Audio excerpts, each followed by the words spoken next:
Le Barça s'impose face à la Real Sociedad au tir au but. On voit tout de suite ça après l'intro.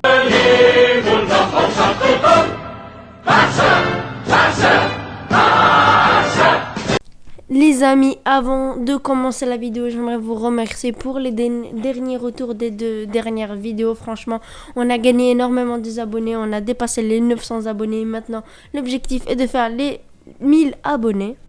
Alors, le Barça s'impose face à la Real Sociedad. Il y a beaucoup de choses à dire. Ronald Koeman a décidé de titulariser comme charnière centrale l'anglais et Araujo à gauche, Jordi Alba à droite. Mingueza, je pense qu'il a mis Mingueza parce que Dest a été usé, il a enchaîné beaucoup de matchs. Busquets était titularisé, j'étais assez déçu, je voulais avoir Pjanic, en plus Busquets a enchaîné énormément de matchs. Frenkie de Jong, Pedri, Martin Braithwaite, Griezmann et Ousmane Dembélé. Alors, Messi n'était pas dans le groupe, il avait une gêne à la cuisse et le staff technique voulait pas prendre de risque sur lui. Je pense que c'est une bonne chose parce que on est à un mois de la rencontre face au PSG. En plus, on avait une éventuelle finale en Supercoupe, donc voilà, c'est un bon choix selon moi. Alors, on a fait une mauvaise entame de match, on s'est fait manger dans les 15 premières minutes, puis on a repris le contrôle du ballon, on a réussi à se créer des occasions et on a fini par ouvrir le score à la fin de la première mi-temps sur un beau centre de Griezmann et une magnifique tête, une magnifique détente de Frenkie de Jong.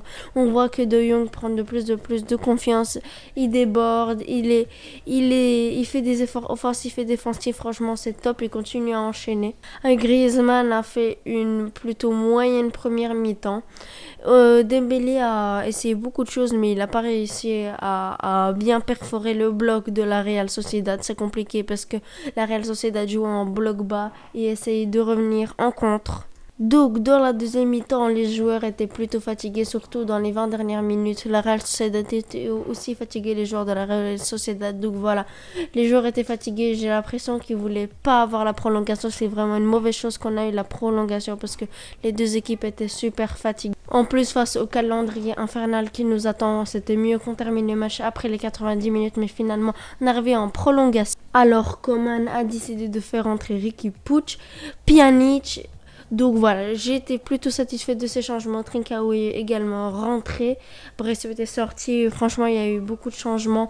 Koeman a décidé de changer des choses en prolongation. Je pense que c'est une bonne chose. On a concédé quelques occasions qui étaient dangereuses. Par exemple, le coup franc de, j'ai oublié comment il s'appelle, le Belge. Et Marc-André ter Stegen qui a fait énormément d'arrêts qui ont été décisifs, qui nous ont ramené à la victoire.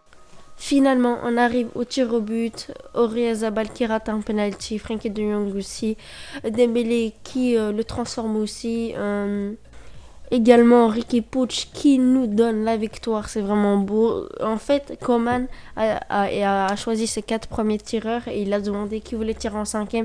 Et Riqui Puig a demandé avec détermination, donc Koeman a décidé de le laisser tirer le dernier penalty. Il a pris ses responsabilités et il a mis un magnifique contre-pied, donc voilà, il nous a donné la victoire, c'est vraiment beau le symbole, etc.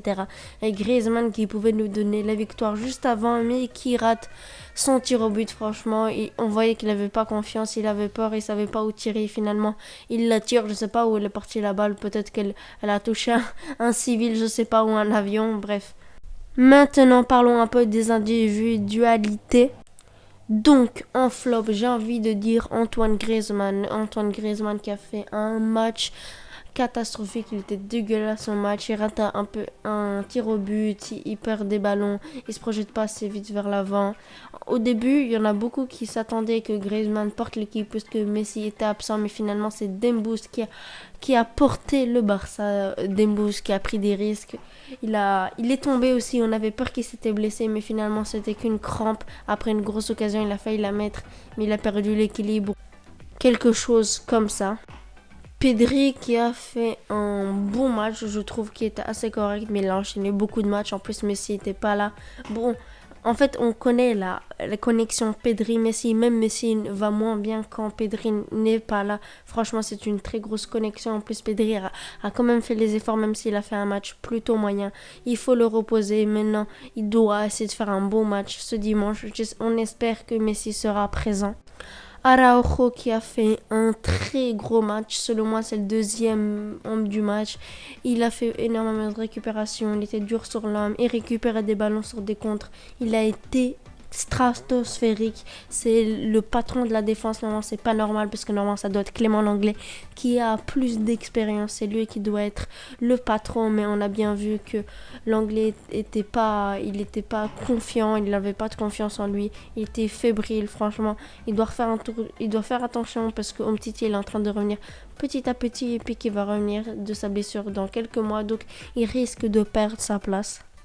Et maintenant, parlons de l'homme du match, Marc-André Ter Stegen, qui nous arrête 2 penalties, 2 tirs au but plutôt, c'est la même chose, mais bref. Il a fait des très gros matchs, il a arrêté une grosse frappe, il a arrêté énormément d'occasions, franchement. Sans lui, on serait déjà éliminé, on aurait perdu 3, 4-1, on sait pas, 3-2, mais en tout cas, on n'aurait pas gagné, je pense. Ça fait plaisir de le revoir à ce niveau exceptionnel qu'il a déjà eu dans la saison 2018-2019. Maintenant, passons aux questions. Si vous voulez me poser des questions, mon tuteur dans la description. Alors, Lil Razon qui nous dit, à ton avis, comment la prestation en 2 matchs peut si radicalement changer? Car si on compare le match d'aujourd'hui et celui-là contre Grenade, c'est totalement différent. Alors, je pense que ce match est excusable. Je trouve ce match plutôt correct, même si certains pensent que c'est une purge. Selon moi, c'est pas une purge, mais c'est quand même, voilà, c'est un match correct. En plus, Messi n'était pas là, donc on a bien vu la différence. On est toujours dépendant de Messi, malheureusement. Mais c'est normal, Messi est le meilleur joueur du monde. J'espère qu'on fera une meilleure prestation ce dimanche.